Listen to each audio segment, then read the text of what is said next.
You were sharing what was up in your body. Oh, I mean, yeah, a little excited, a little nervous.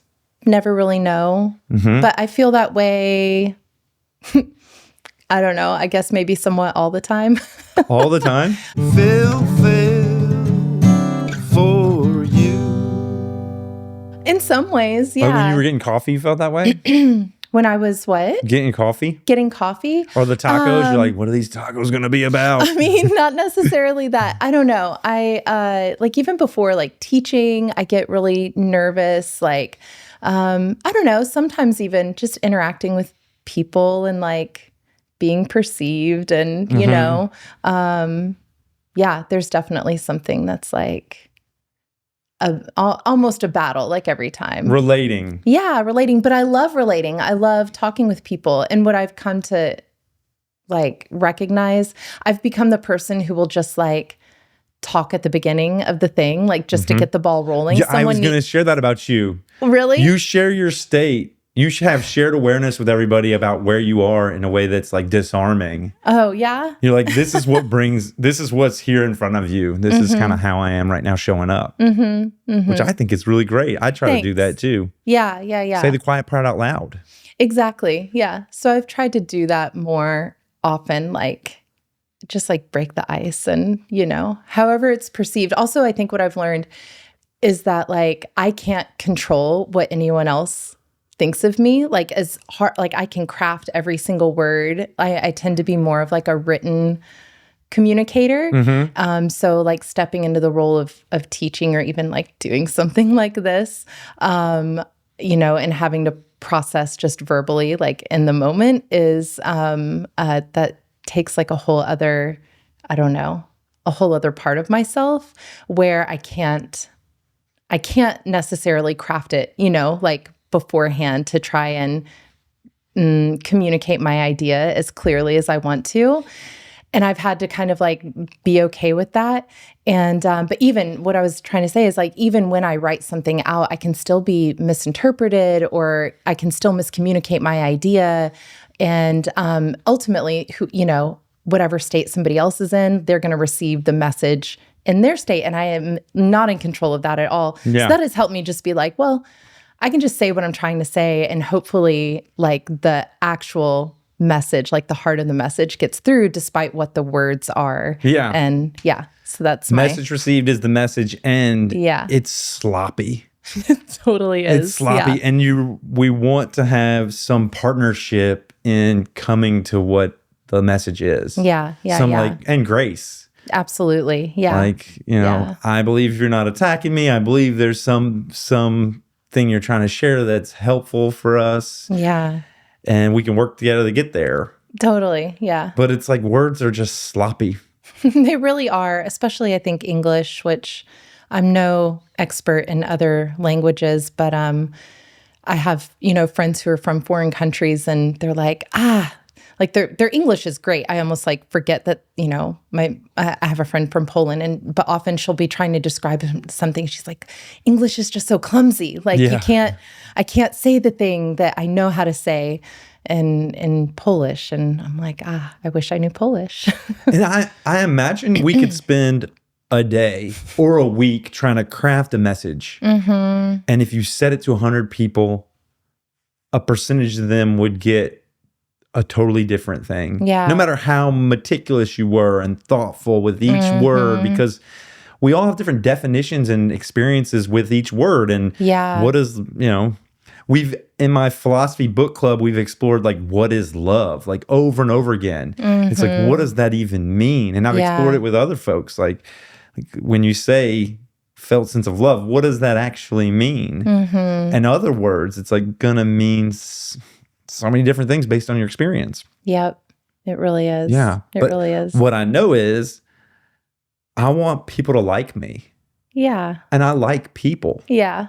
I think one of the misframes or wrong frames I had from a childhood was that God or source or universe, whatever we're calling the creator, made me in a way that like longs for loves, appreciates, desires connection with other human beings. And at the same time gave me social expressions that were off-putting and made people almost like he made me the opposite magnet.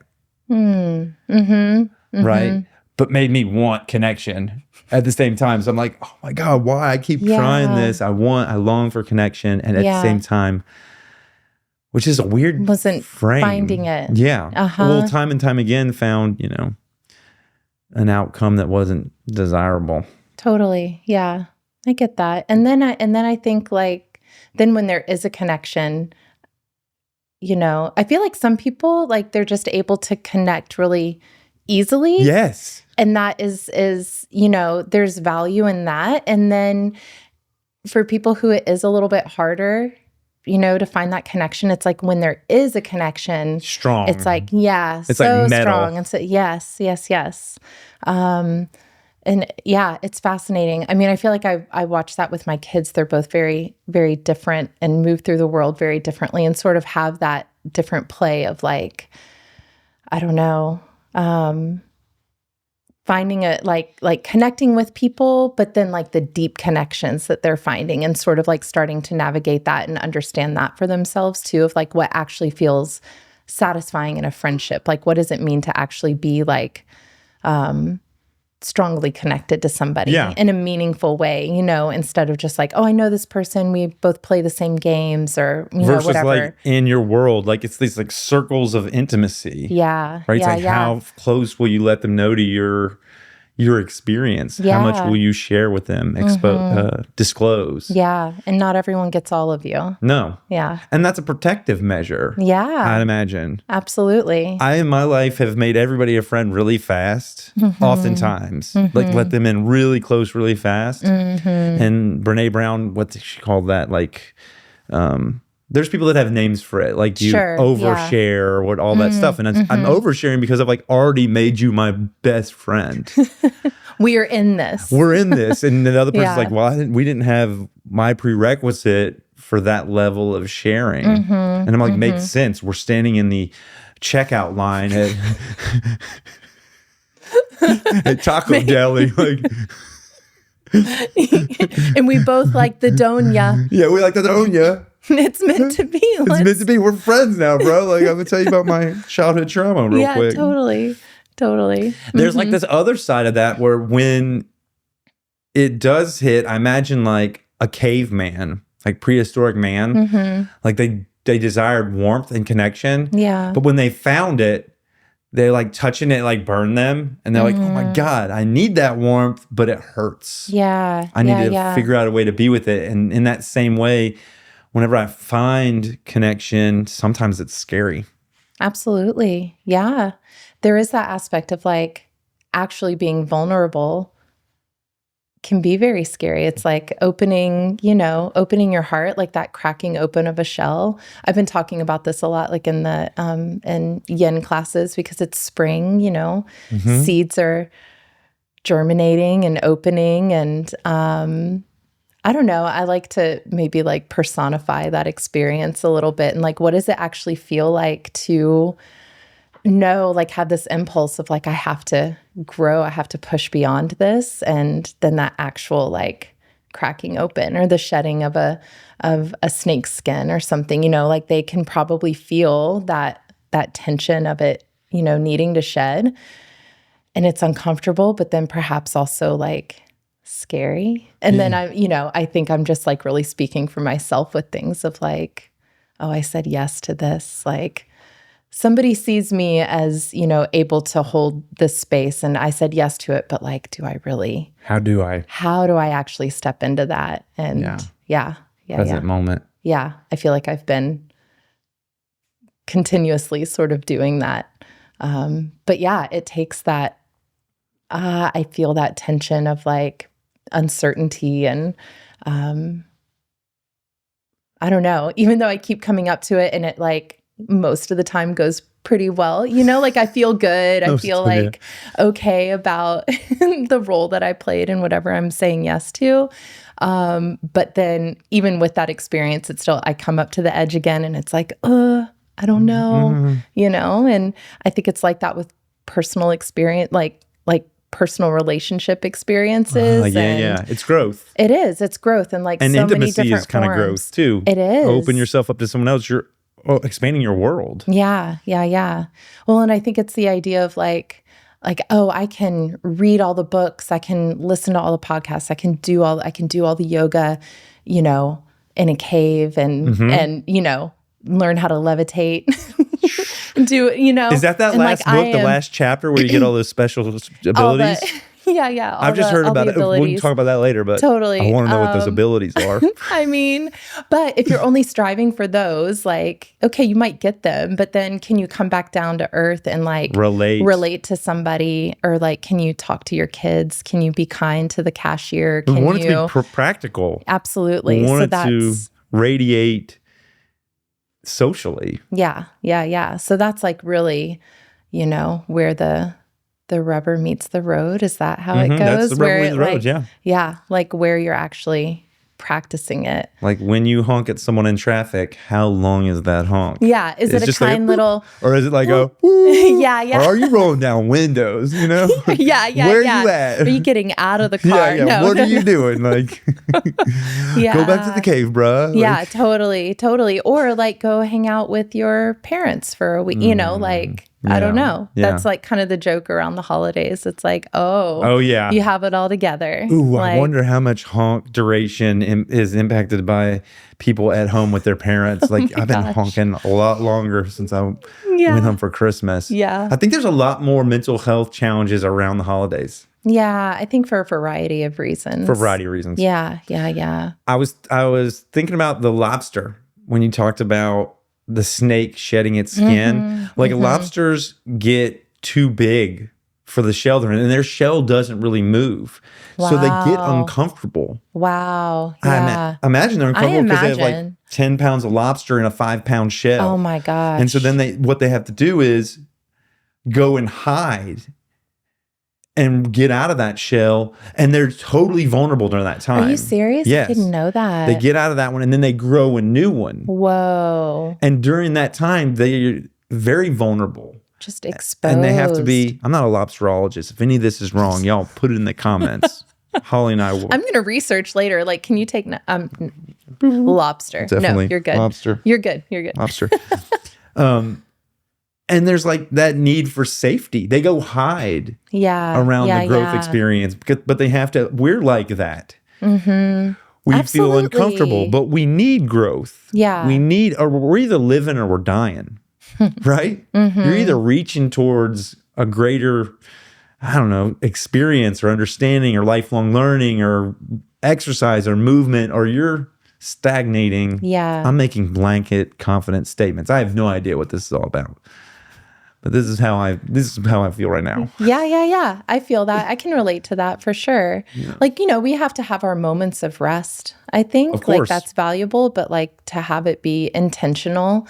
And I think we're also supposed to have that tension and that stress and those uncomfortable moments. And that's the only way you actually move forward, I think sometimes maybe we expect it to be just easy and, gliding along. And even like the metaphor of like floating down a river and, ultimately, like eventually you'll come to some rough patches, like some amount of rapids or something. And it's not, I don't know, like when I think of a moment of surrender in that, or like, what do you do when there are those rapids in your life or those obstacles in your life? And it's like, well, you could try to swim against it, maybe swim to shore, walk around. And like, yeah, maybe that's one way around it. But like, can you learn how to like move with whatever there is and actually travel through it and learn how to navigate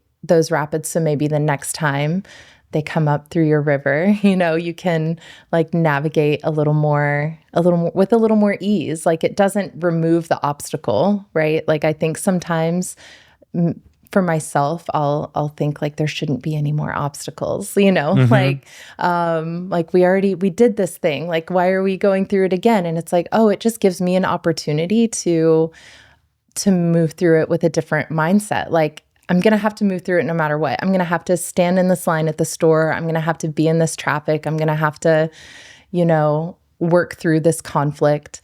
But like, I can either, do it in a very angry way, in a very mad way, in a very frustrated way, or I can be like, okay, here I am. I feel whatever I'm feeling in my body. I'm thinking my thoughts, like what's actually going to be like the most helpful way to move through this. Yeah. If that makes sense. It does make sense. Yeah. How do you more often open yourself up to the beauty of the world in the dairy aisle?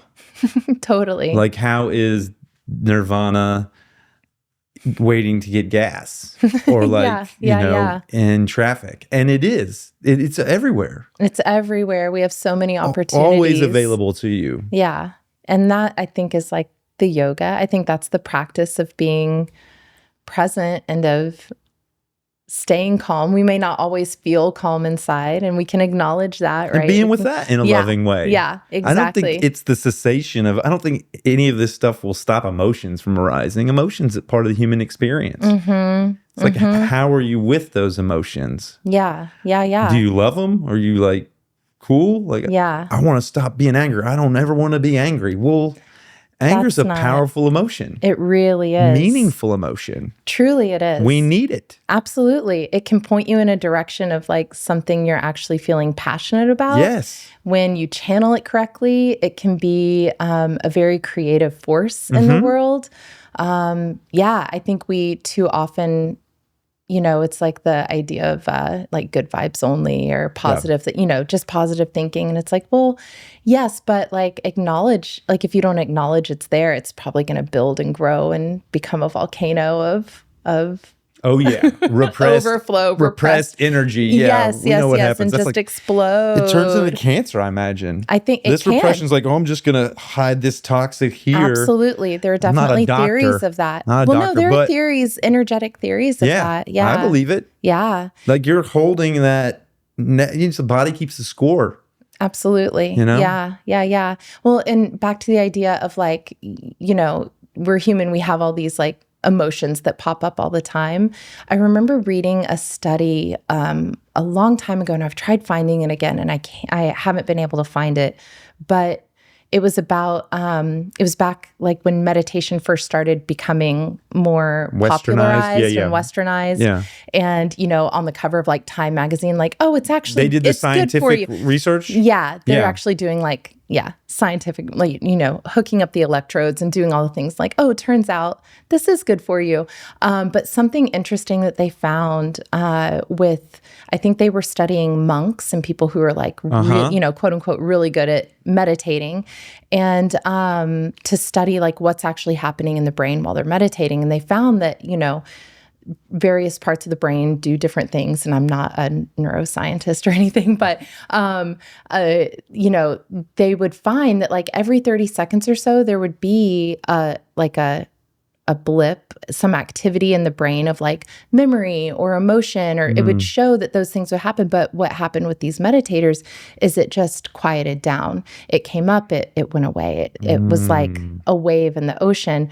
Whereas I think when we get caught up with our stuff, it's us just hooking on and like almost, I think of it as like riding a train, like hopping on a train, and we are just like gone, or like a boulder down a mountain. Or I've heard it described like that moment of like the momentum that emotion and thought can take us down. It's like a car at the top of a hill in San Francisco without the brakes on, and just like once it gets started, like you have a small moment where you can stop it.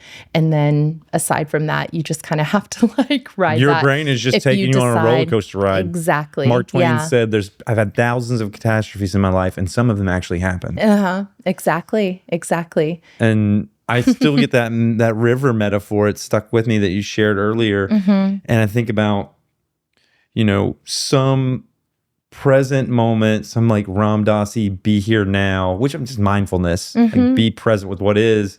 And then awareness of where that flow of river is kind of meant to go. Let that be a part of my discernment.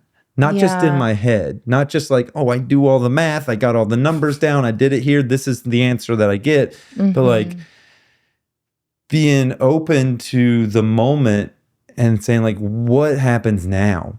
Yeah. That idea of effortless efforting, or like not having non-outcome, but being every moment like, what's needed here? Exactly. What's I love the next that. move here from here? Yeah. As opposed to from my past. Everything happens in the past. Everything. Yeah. Like, any idea of this thing happened in a certain way happened in the past. Like what happens now is like only now. Yeah. And we kind of have to know, like we can reflect on things that have happened in the past to help inform, you know. And have a North Star too. We can have a North Star too. I kind of want to go this direction. Absolutely.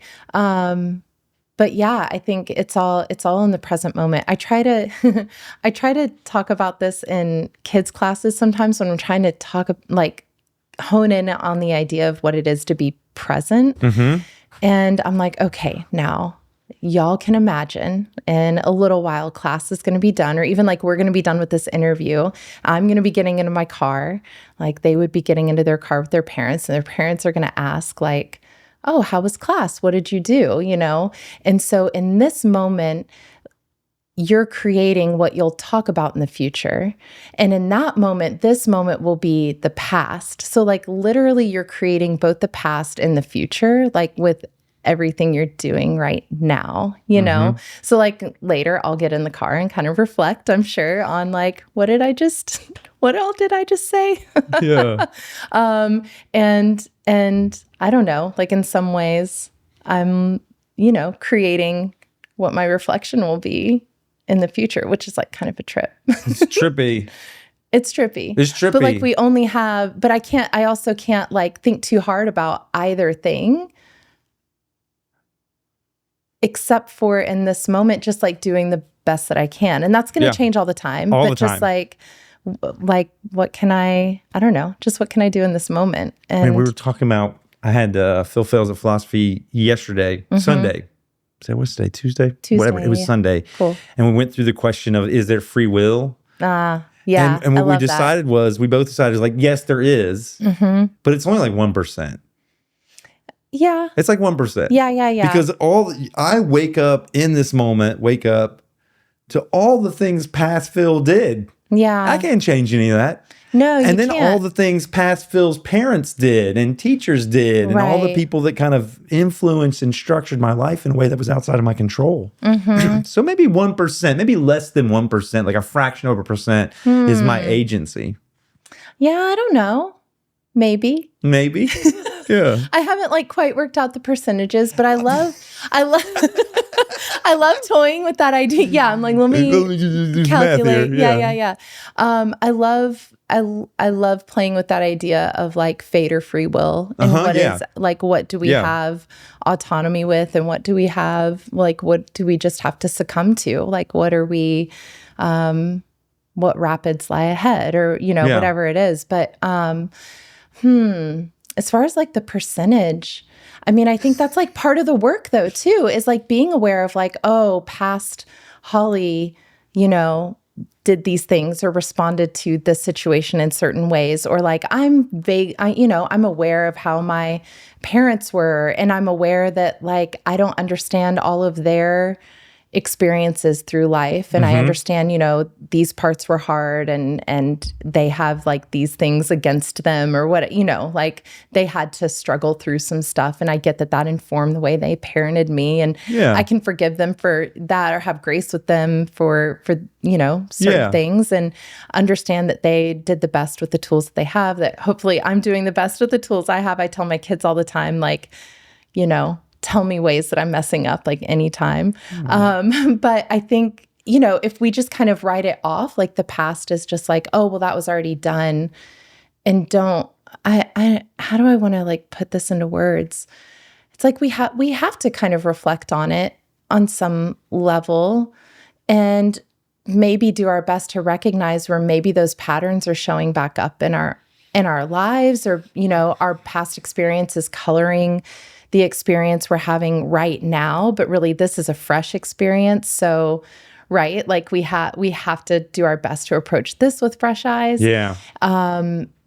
And really, again, like release control of like how you're perceived, how whatever is perceived of what we're saying, and just do our best. But within that, it's like I'm free to say whatever I want in this moment. You know what I mean? Yeah. Like, yeah. And I don't know. I think. Well, I approach this some when I do astrology work with people, and we're looking at people's birth charts. And I don't like predict a lot of things, but there's some universal things that we all go through, especially with like outer planets. There's like just certain timing of what could be considered a midlife crisis, or what could be, I don't know. There are just certain phases in our lives that teenage years, like that stages of sort life. of opposition. Yes, there are these like things that we sort of assigned in culture that are universally experienced Leaving the on nest, some like level. transition of responsibility, coming of age, and that's all sort old of age. Yes, and that all sort of plays out and with the cosmos, but there is sort of a timing to it.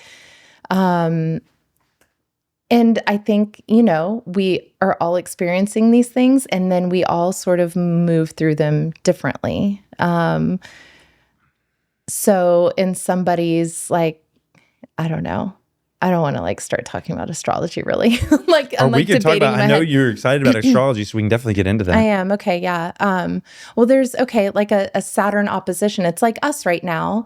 We're opposed from each other in some ways where we're sort of like, we're facing each other. You have to sort of like face certain things in your life, right? Instead of like us being side by side, looking at something together. That would be in conjunction. That would be like looking at the same thing together. So there's like a little bit of a different energy when someone's here. And that impacts how we show up. That impacts how we show up for sure. So when somebody's like sort of confronting you, rarely would someone confront you and like scoot up right next to you. It's this sort of energy. Yeah, we're looking at each other in the eyes. Yeah, like, I never thought of it as confronting. Well, it's not. I mean, it depends. It's not a negative thing. It's not a negative thing, but sometimes this energy is a little too much for somebody, especially if someone's coming in and like, hey, how are things going? Like, are you happy with I never with thought this? of that. Are you like, happy with where that? am I standing? Yeah. If you think about like kids, like teenagers around 14, Saturn has come to an opposition. So you're like as far away from like, so in some ways, like your parents, like your home, like where you were, where you were born, like as far away as Saturn will ever get. That's like its opposition from where it was when you were born, you know? And of course there's that, like I'm going to see I'm going to see where I came from. I have like the clearest view. I'm going to see who I am more as an individual. Self-differentiation. Yeah, exactly. So there is that like pulling away, that kind of pulling back and looking. And, we can see it as oppositional. And I kind of always like go like this, but really it's just like a reflection. Like you have the opportunity to reflect and see, okay, this is where I came from. What do I want to keep going with? What do I maybe want to change?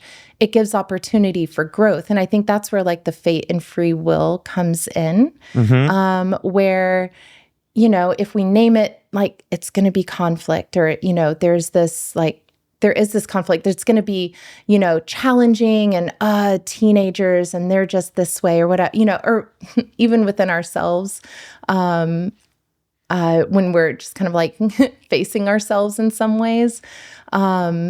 I don't know. There can be very fatalistic, like, oh, I am this way or whatever it is. Like we can get into those stories when really it's an opportunity to maybe be like, oh, well, okay, yeah, I can see how these choices in the last months, years, whatever it is, maybe didn't serve me well, or it's great. I really love what I'm doing right now. I'm going to keep going with this, or, oh, I want to look at changing some things, And so that's where I think like fate is Saturn's going to oppose, The free will is I get to choose like how much resistance I have to it, how open I am to it. And with the lessons, with the things that I'm being shown, like, I get to choose what I do with that. Ultimately, you do.